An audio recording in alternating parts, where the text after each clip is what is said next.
Then you had the undercarriage system, which was primarily Vickers' responsibility. And that sounds like it was a real source of problem. Really? What kind of problems? Particularly that persistent lateral oscillation, kind of sideways wobble experienced on touchdown. Ooh, a wobbly undercarriage.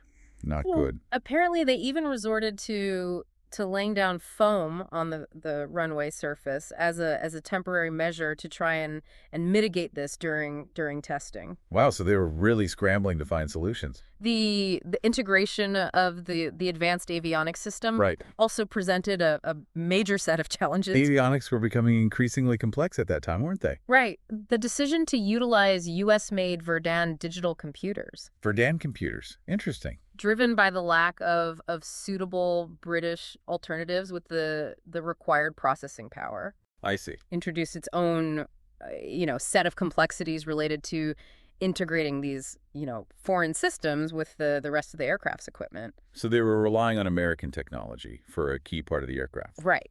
And these Verdun computers, while cutting edge for their era, Yes. had limited processing capacity by today's standards. That's understandable. Technology was advancing so rapidly back then. Right. And because much of the rest of the TSR2's avionics suite was based on analog technology, Right. the engineers had to contend with these inherent bottlenecks created by the analog to digital and digital to analog converters. So they were bridging the gap between two very different technologies. Right. It really sounds like they were constantly pushing the boundaries of the available technology and kind of facing the limitations that came with that.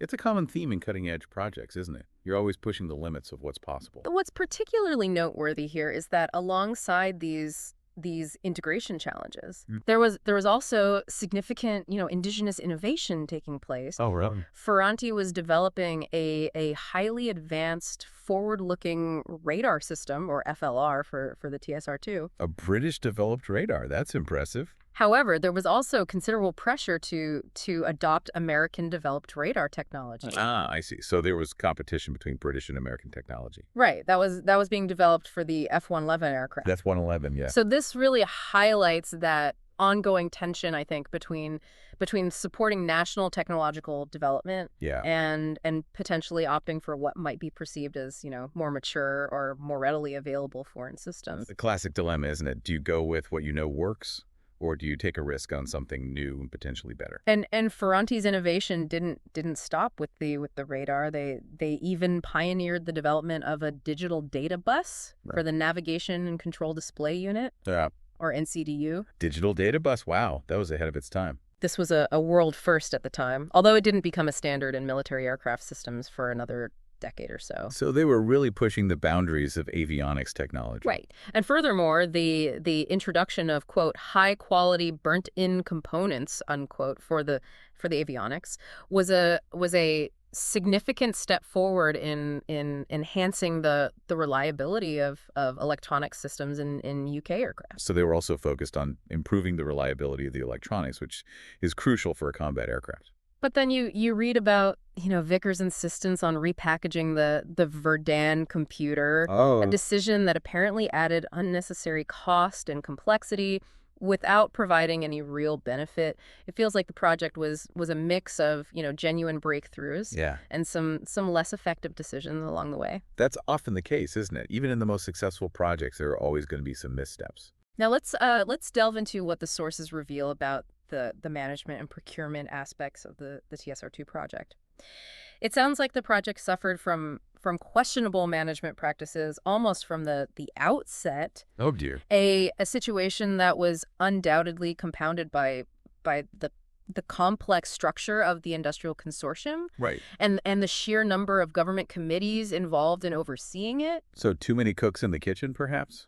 The seminar papers paint a picture of a less than ideal relationship and a significant lack of trust between the Royal Air Force. The customer. Right, the ultimate customer, and the various government ministries involved in the procurement process. Initially, the Ministry of Supply/Aviation, Right. and later the Ministry of Defense. When the key stakeholders aren't working collaboratively. Yes. And with mutual trust, it's incredibly difficult for any large-scale complex project to succeed, I think. Absolutely. You need everyone pulling in the same direction. You can almost sense the frustration, I think, in the accounts of constantly changing forecasts, not just regarding the project's timeline, but also its anticipated performance capabilities, Right.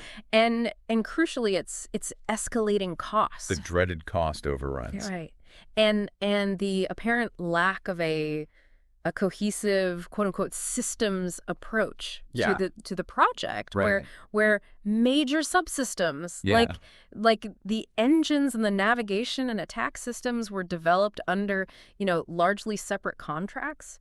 That's asking for trouble, isn't it? That undoubtedly exacerbated the integration challenges that we've discussed. It's like trying to build a house where each room is designed by a different architect without any coordination. The influence of prominent figures like Lord Mountbatten. Oh, yes, Lord Mountbatten. And Sir Solly Zuckerman, right. Both of whom were reportedly skeptical about the TSR2 project from its inception. Interesting. So there was opposition from influential figures right from the start. Right. Also played a significant role their encouragement of frequent project reviews. Yeah. And what some insiders described as quote unquote clandestine operations. Clandestine operations. Sounds a bit cloak and dagger. Yeah. Within government circles, likely contributed to an atmosphere of uncertainty and kind of eroded political support for the program. So there were forces working against the project behind the scenes. And then came what must have been a devastating blow. What is that? The decision by the Australian Air Force. Okay. In early 1964, right, to opt for the American F-111 aircraft. The F-111 instead of the TSR2? Yeah, instead of the TSR2. Wow, that must have been a major setback. This was widely seen as a major setback, not only for the TSR2's potential as an export product, right, but also for the UK's kind of strategic and industrial standing on the global stage. It was a blow to national prestige as well. The British government certainly understood the immense significance of a potential Australian sale, viewing it as a vital opportunity to garner international credibility for the TSR2, right, to counter domestic criticism of the project's cost and complexity, yeah, and to strengthen broader kind of Anglo-Australian strategic ties. So it was a lot more than just an aircraft sale. Right. It was about geopolitics as well. The amount of diplomatic and political effort invested in securing that Australian contract was considerable. They really pulled out all the stops. But it sounds like the United States government played a very active and ultimately successful role in persuading the Australians to choose the F-11. Of course, the Americans wouldn't want to lose out on a major sale like that. With one account even describing the final stages of the competition as a quote-unquote Dutch auction. A Dutch auction. To secure the deal. So it became very competitive. This really underscores the geopolitical factors that can often heavily influence major defense procurement decisions. It's a reminder that these decisions are rarely made in a vacuum. There are always wider political and strategic considerations at play. Another critical factor that hindsight reveals is the decision to proceed directly to a contract for development batch aircraft without a preceding phase dedicated to building and rigorously testing prototypes. So they skipped the prototype phase. This significantly amplified, I think, the inherent risks associated with such an advanced project. Yeah, that's an and inevitably increase the potential for costly overruns as any major design flaws or unforeseen technical issues would have to be addressed on aircraft that were already intended for operational service. So they were essentially trying to fix problems on the fly. Right. And the rather unusual decision to conduct that initial assembly of the TSR2 at Weybridge, only to then dismantle the aircraft and transport it for reassembly at the flight test facilities at Boscombe Down or Wisley. Logistically, that sounds like a nightmare. It does, yeah. It seems like a logistical nightmare and a recipe for for delays and potential damage. And not to mention the cost. Right. The sources even mention that a major structural component was indeed damaged during this process. So it was a self-inflicted wound. As we touched on earlier, the constantly increasing demands of the operational requirement had a direct and significant impact on the design of critical components like the engine, as well as on the overall complexity and consequently the cost of the entire project. It's like trying to hit a moving target. Right, and this continuous shifting of the goalposts is a recurring theme in the postmortem analysis of TSR2. It's a classic problem in complex projects. The requirements keep changing, and the project team is constantly trying to catch up. They even introduced computerized project management tools like critical path analysis or PERT. PERT, yes. In an attempt to better manage the schedule.